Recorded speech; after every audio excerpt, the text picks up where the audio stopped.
Pada part sebelumnya, Eng menerima syarat dari Paris. Dan setelah itu, Eng dibawa ke gudang peralatan teknologi nano. Dan Faris mengatakan, membuatmu menjadi anggota Vanguard termasuk salah satu keputusasaanku. Umumnya, kota yang ikut berpartisipasi tak mau memilih anggotanya untuk menjadi bagian dari Vanguard karena beberapa tahun terakhir seluruh anggota Vanguard mati atau terluka sangat berat. Paris memperingati Eng sekali lagi karena dia tidak bisa menjamin Eng akan selamat. Dia juga berkata bahwa dia hanya bisa membantu Eng dengan memenuhi permintaannya dan bekerja sama dengan Eng. Lalu dia menunjukkan peralatan dan mengatakan, semua ini adalah peralatan Nanowings di gudang ini dan kau bisa memilih manapun yang kau sukai. Mendengar itu, Eng tersenyum dan berkata bahwa dia mengerti. Lalu dia permisi akan melihat-lihat terlebih dahulu.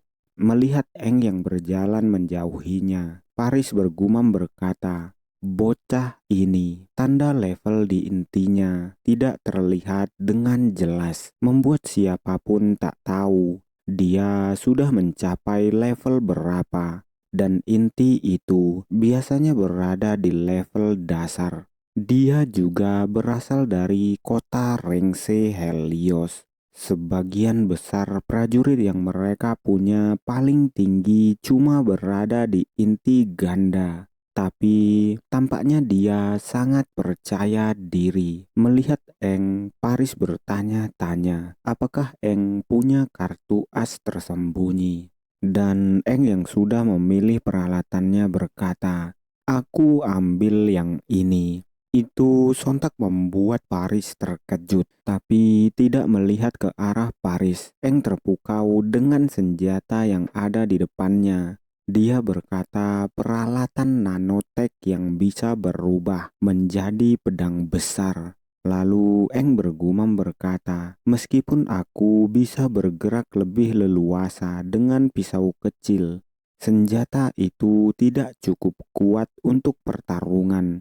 Saat Eng akan mengambil senjatanya, Paris berteriak berkata, tunggu, ada syarat untuk menggunakan nanowing. Setidaknya kau harus menjadi prajurit berinti 3. Dengan kemampuanmu sekarang, memaksa mengaktifkannya itu akan membuatnya tidak stabil. Itu akan melukaimu. Tapi peringatan Paris terlambat. Eng sudah mengenakan nanowing itu, membuat sinar yang sangat terang terpancar dari tubuhnya. Melihat itu sembari menghalangi sinar, Paris bergumam berkata, jangan-jangan. Dan Eng sudah mengayunkan pedang besar itu, memutar-mutarkannya, lalu menghempaskannya ke lantai. Setelah menghempaskan pedang itu, sembari memegang gagangnya, Eng berkata, sangat mudah digunakan. Berat senjata ini membuatnya sangat kokoh. Melihat hal itu, Paris sangat terkejut, bergumam berkata dia berhasil mengaktifasinya. Mungkinkah dia memahami cara kerja nanowing? Aku pernah mendengar ada beberapa prajurit dengan kemampuan tinggi yang bisa mengabaikan kriteria beragam dari nanowing dan bisa menggunakannya. Sekarang aku sudah melihatnya sendiri. Benar-benar menakjubkan. Melihat ke arah Paris, Eng bertanya, kalian pasti punya tempat latihan. Setelah keluar dari gudang senjata, mereka pergi keluar gerbang dan Paris berkata, aku akan mencoba memenuhi semua permintaanmu. Tapi dia bertanya, kenapa Eng ingin pergi ke tempat latihan? Dan menjawab itu, Eng berkata, aku ingin mencoba nanowing baru ini kepada Demon. Aku harus pemanasan dahulu. Mendengar itu, Paris berkata, kau yakin ingin ke sana sendirian? Tempat itu sudah kami labeli sebagai floodgate. Ada potensi demon berinti satu muncul di sana. Kalau kau tidak yakin bisa mengatasinya, aku akan menemanimu dengan memanfaatkan fog dissipating system untuk menghalau kabut di beberapa bagian di luar kota.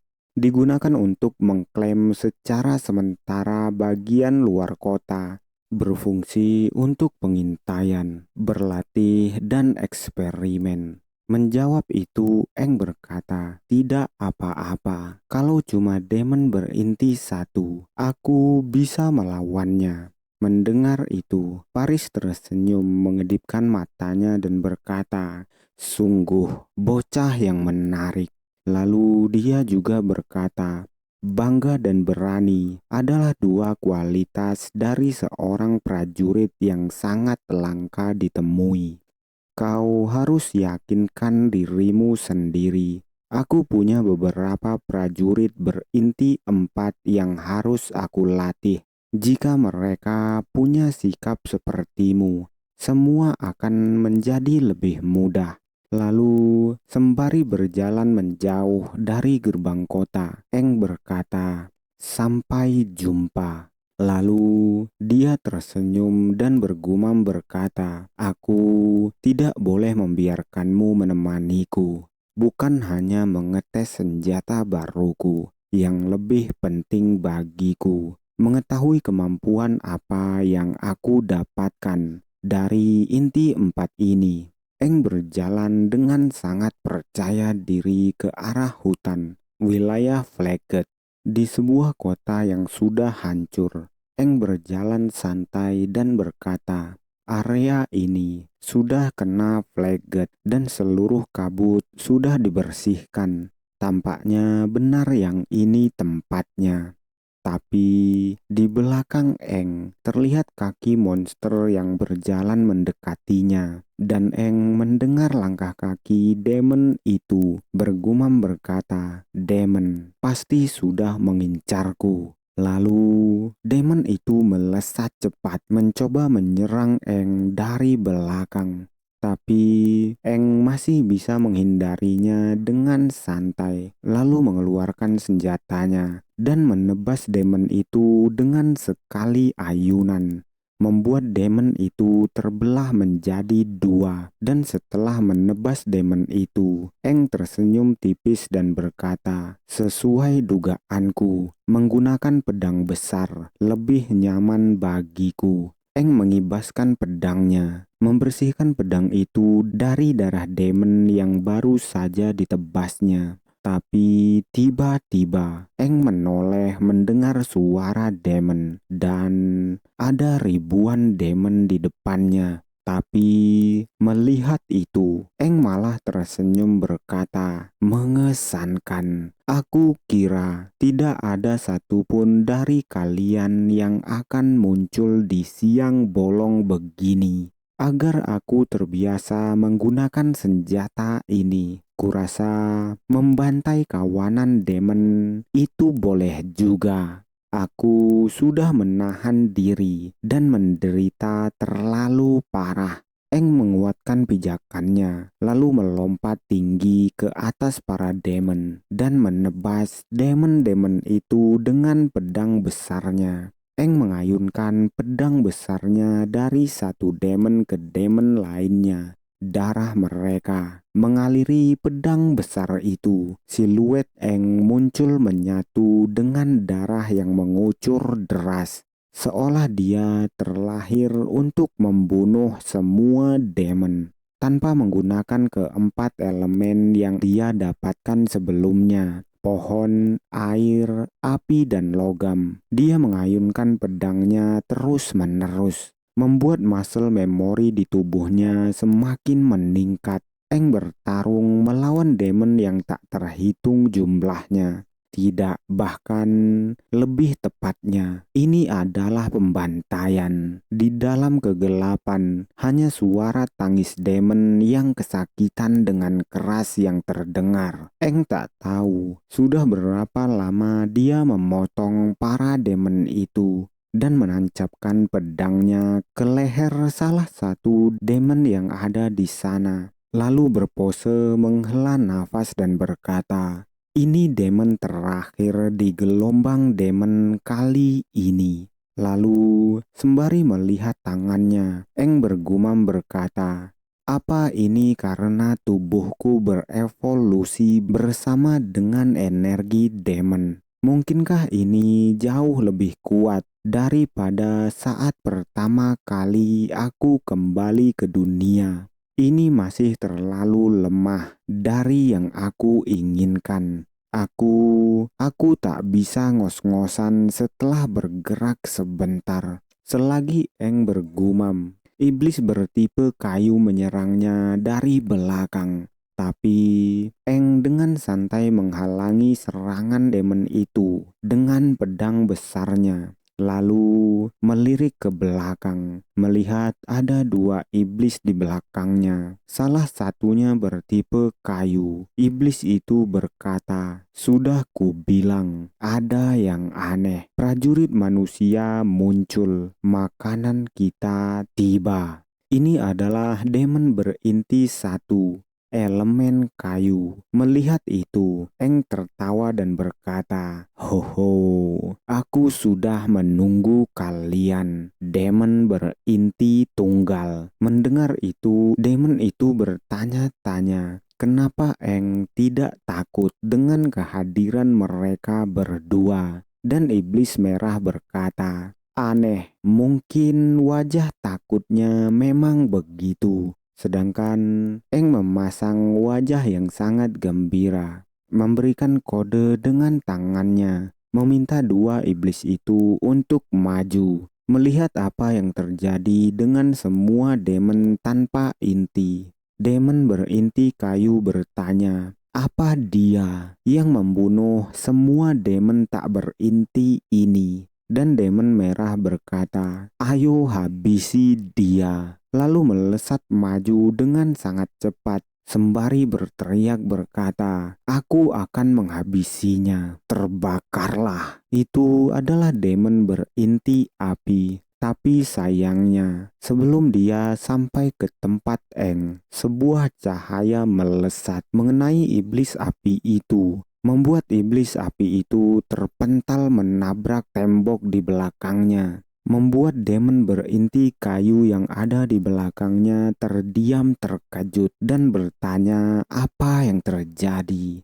Eng sudah ada di sampingnya, menusuk iblis berinti api tepat di perutnya. Saat menusuk iblis itu, Eng berkata, elemen logam adalah lawan terbaik untuk elemen api. Lalu Eng berevolusi dan berkata, "Berikutnya, aku akan menggunakan kemampuan inti empatku." Melihat Eng yang berevolusi, iblis berinti kayu sontak melangkah mundur dan bertanya, apakah kau manusia?"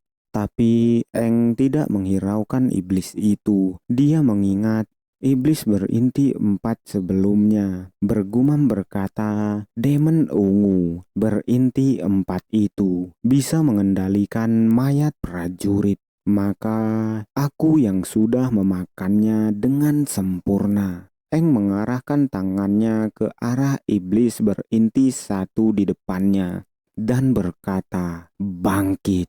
Itu sontak membuat iblis berinti kayu terkejut berkata, "Mustahil." Dia melihat Eng yang membangkitkan iblis bertipe api. Melihat itu, dia berkata lagi, Dia bisa mengendalikan mayat demon."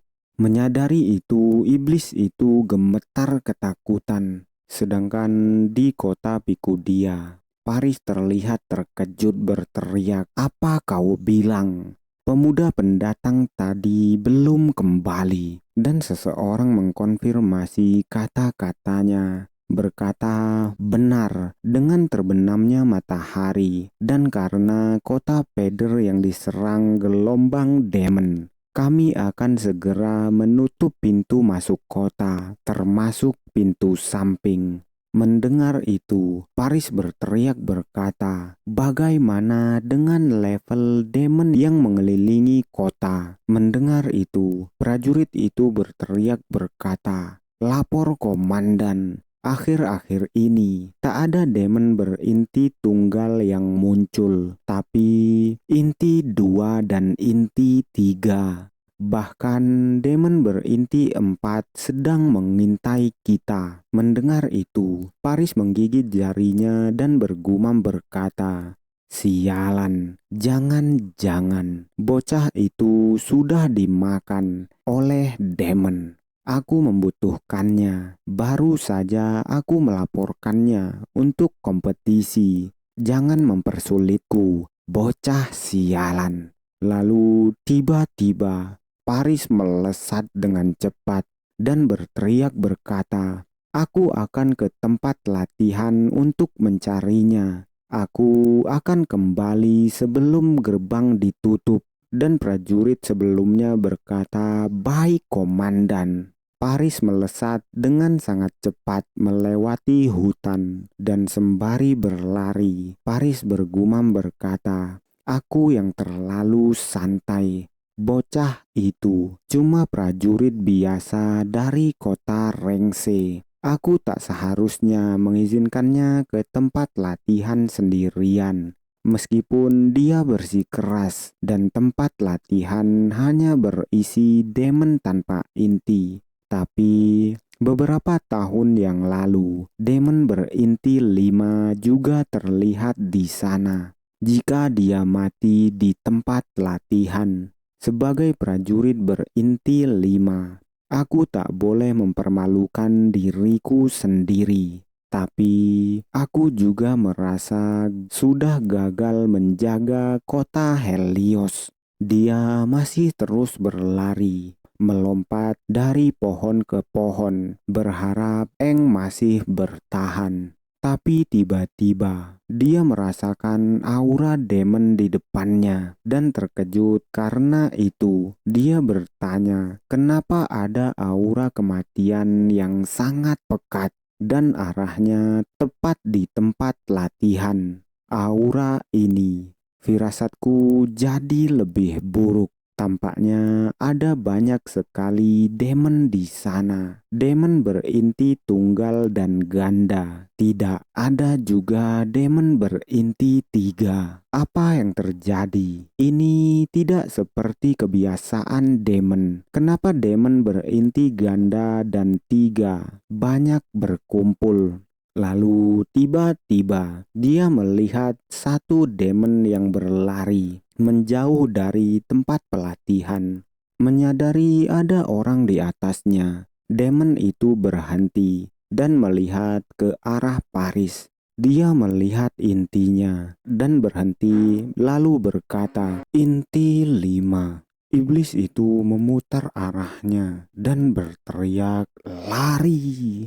Sedangkan melihat iblis itu, Paris berhenti di salah satu dahan pohon dan menyerang iblis itu dengan kakinya. Menendang iblis itu ke tanah, membuat hutan bergemuruh. Dampak dari tendangannya sangat dahsyat, membuat iblis itu mati dengan satu kali tendangan. Sembari melihat mayat iblis itu, Paris bergumam berkata, "Ada yang aneh. Sesuatu yang janggal." Tiba-tiba, ratusan iblis keluar dari celah-celah pohon, berjalan pelan ke arahnya.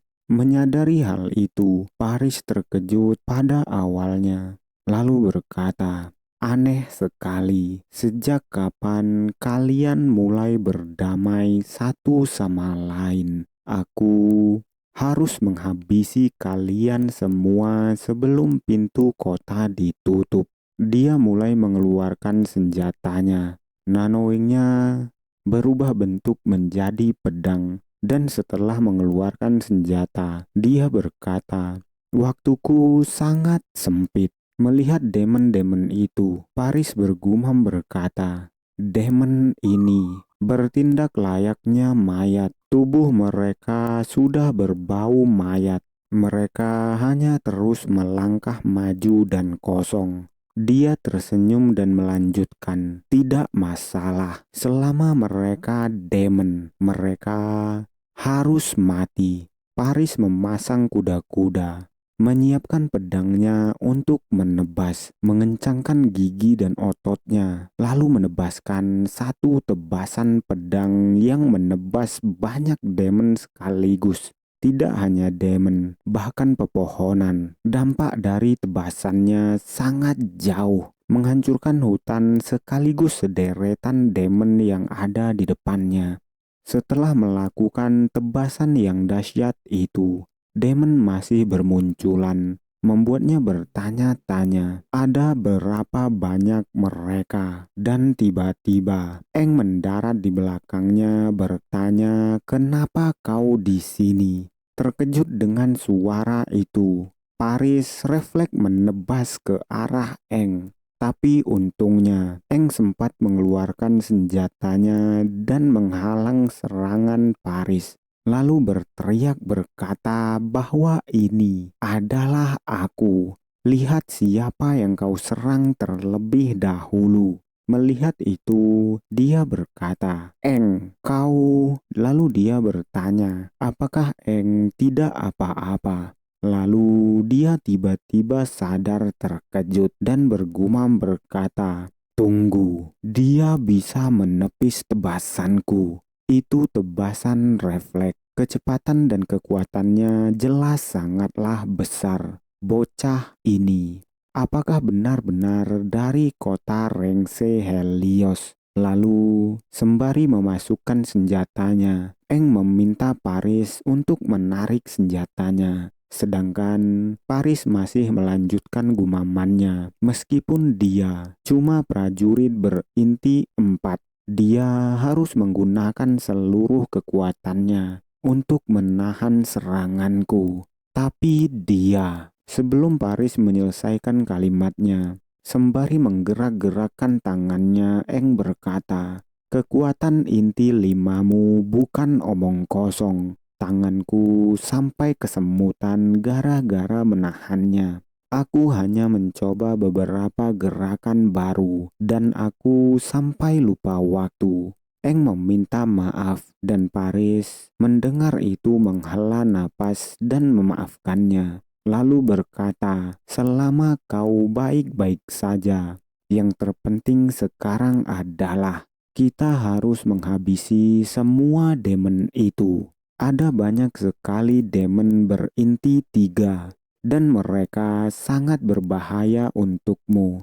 Kau harus bertahan di belakang." Tapi sebelum dia menyelesaikan kalimatnya, Eng bertanya, "Apakah maksudmu mereka?" Lalu Eng berjalan melewati Paris dan melanjutkan, "Jangan khawatir, mereka sudah mati."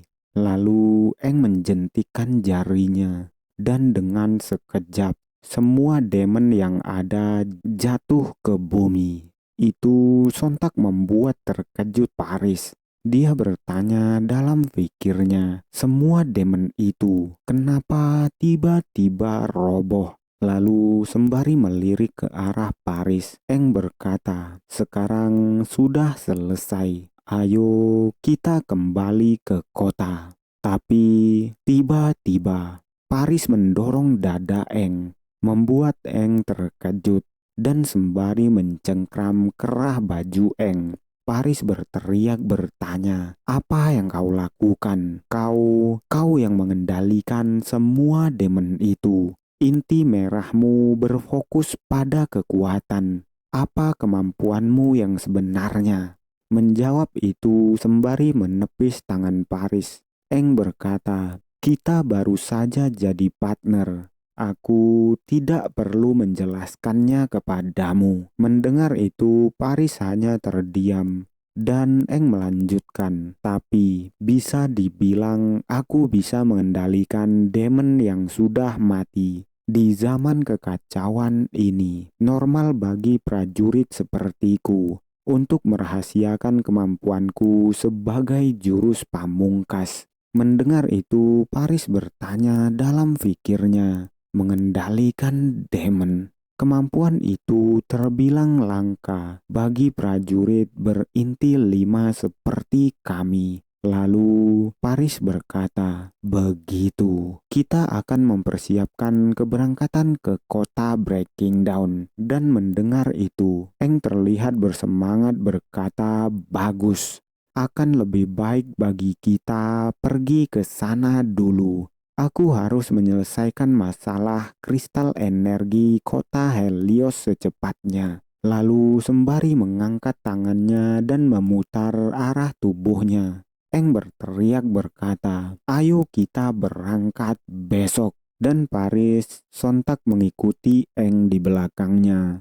Dia terus bergumam berkata, "Tampaknya aku bisa bergantung kepada performa Eng di kompetisi perburuan demon." Paris yang sibuk untuk kembali ke kota tidak menyadari kondisi tempat latihan dari kejauhan. Di tempat latihan, ada ribuan demon yang sudah dibantai oleh Eng, dan itu akan masuk ke laporan yang muncul nanti. Dilaporkan bahwa tempat latihan dihancurkan total oleh kekuatan yang tidak diketahui.